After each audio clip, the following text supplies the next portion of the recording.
بسم اللہ الرحمن الرحیم۔ السلام علیکم۔ عبادت الہی کا صلہ۔ بنی اسرائیل میں دو بھائی تھے جن میں ایک مسلمان تھا اور دوسرا کافر۔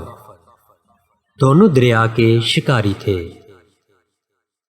کافر بت کو سجدہ کرتا تھا، مگر جب مچھلیوں کے لیے جال دریا میں ڈالتا تو اس قدر مچھلی اس میں آ جاتی تھی کہ اس کو کھینچنا مشکل ہو جاتا، مگر مسلمان کے جال میں ایک ہی مچھلی آتی اور وہ اسی پر صبر کے ساتھ خدا کا شکر ادا کرتا۔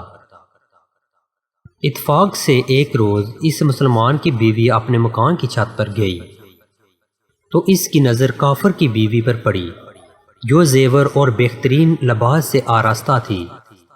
یہ دیکھ کر اس مسلمان کی بیوی کے دل میں وسوسہ پیدا ہوا کہ کاش میں بھی ایسی ہی ہوتی۔ کافر کی بیوی بولی، تو اپنے شوہر کو آمادہ کر لے، وہ بھی میرے شوہر کے معبود یعنی بت کی عبادت کیا کرے تاکہ تو بھی میری طرح مالدار ہو جائے۔ یہ سن کر مسلمان بھائی کی بیوی کچھ غمزدہ سی ہو کر نیچے آ گئی، اور جب اس کا شوہر گھر آیا تو اس نے بیوی کا حال متغیر دیکھ کر دریافت کیا کہ آخر کیا بات ہے جس سے تو اس قدر غمزدہ معلوم ہوتی ہے؟ تو وہ کہنے لگی، یا تو تم مجھے طلاق دے دو یا اپنے بھائی کا مذہب اختیار کر لو۔ یہ سن کر اس کے شوہر نے کہا کہ خدا کی بندی تو خدا سے نہیں ڈرتی؟ ایمان کی دولت کے بعد یہ کفر کی باتیں کرتی ہے۔ تو عورت بولی، بس مجھ سے زیادہ باتیں نہ بناؤ اور میں ننگی پجی نہیں رہ سکتی۔ جبکہ دوسری عورتیں اور خصوصاً تیرے بھائی کی بیوی کو میں دیکھ رہی ہوں کہ وہ زیورات اور عمدہ لباس سے آراستہ رہتی ہے۔ جب اس مرد مومن نے دیکھا کہ عورت حسد پہ اتر آئی ہے اور اس کا اصرار حد سے بڑھ چکا ہے تو اس نے عورت کو تسلی دی اور کہا، گھبرانے کی ضرورت نہیں، میں کل سے کاریگروں اور مزدوروں میں جا کر محنت کر کے تجھے روزانہ 2 درہم دیتا رہوں گا، تو اس سے اپنی حالت درست کر لینا۔ یہ سن کر عورت کو کچھ تسکین حاصل ہوئی اور اگلے روز وہ مرد مومن مزدوری کی تلاش میں نکلا، لیکن اس کو کام نہ ملا اور وہ دریا کے کنارے شام تک اللہ کی عبادت میں مصروف رہا۔ اور رات کو جب گھر آیا تو بیوی نے دریافت کیا کہ آج تم کہاں تھے؟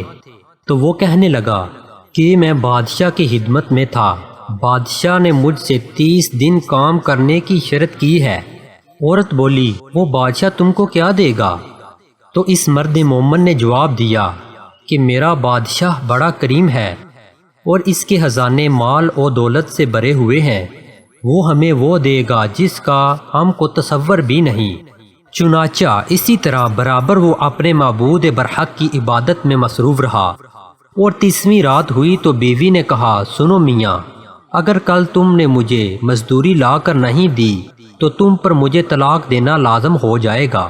یہ سن کر اس کو بہت زیادہ پریشانی لاحق ہوئی، اور اگلے دن صبح اس نے ایک یہودی سے کہا، کیا تم مجھے مزدوری پر لگاؤ گے؟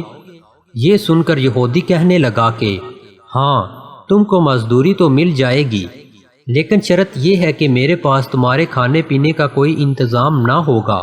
چنانچہ وہ مرد مومن روزہ کی نیت کر کے یہودی کے ساتھ ہو لیا، اور اللہ تعالیٰ کے حکم سے حضرت جبرائیل علیہ السلام 29 اشرفیاں ایک نورانی طباق میں لے کر اس کی بیوی کے پاس پہنچے اور کہنے لگے، میں بادشاہ کا قاصد ہوں، اس نے یہ اشرفیاں دے کر مجھے تیرے پاس بھیجا ہے اور فرمایا ہے کہ تیرا شوہر ہمارے کام میں تھا، ہم نے اس کو نہ چھوڑا یہاں تک کہ اسی نے ہم کو چھوڑ دیا اور یہودی کے پاس چلا گیا۔ اگر وہ ہمارا کام کرتا رہتا تو ہم اس کو اور زیادہ اجرت دیتے، بس یہ ایک اشرفی کی کمی اسی وجہ سے ہوئی ہے۔ چنانچہ وہ عورت ان میں سے ایک اشرفی لے کر بازار گئی جس پر لا الہ الا اللہ وحدہ لا شریک لہ لکھا ہوا تھا۔ صراف نے 1000 درہم ایک اشرفی کی قیمت عورت کے حوالے کر دی، اور جب شام کو وہ مرد مومن لوٹ کر واپس گھر آیا تو عورت نے اس سے دریافت کیا، آج تم کہاں تھے؟ اس نے جواب دیا آج میں ایک یہودی کے کام پر گیا ہوا تھا تو بیوی کہنے لگی کہ آخر بادشاہ کی خدمت ترک کر کے تم دوسرے کی خدمت کیوں کرتے ہو؟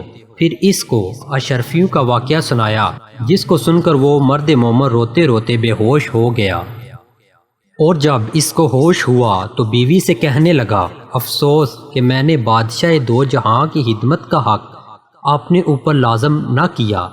اس کے بعد اس شخص نے عورت کو چھوڑ دیا اور پہاڑوں پر چلا گیا، جہاں خدا کی عبادت میں ہی مصروف رہ کر اس کا انتقال ہو گیا۔ اللہ تعالیٰ اس پر اپنا رحم فرمائے، آمین۔ سچ ہے کہ اللہ کے خزانوں میں کوئی کمی نہیں، وہ بندے کو اس کی عبادت کا انعام ضرور دیتا ہے، اگرچہ بعض دفعہ کسی حکمت کی بنا پر اس کے یہاں دیر ہو جاتی ہے، لیکن بہرحال اندیر پھر بھی نہیں، وہ اپنے بندوں کو ضرور دیتا ہے۔ اللہ تعالی ہم سب کو صبر شکر کے ساتھ رہ کر زندگی گزارنے کی توفیق عطا فرمائے، آمین یا رب العالمین۔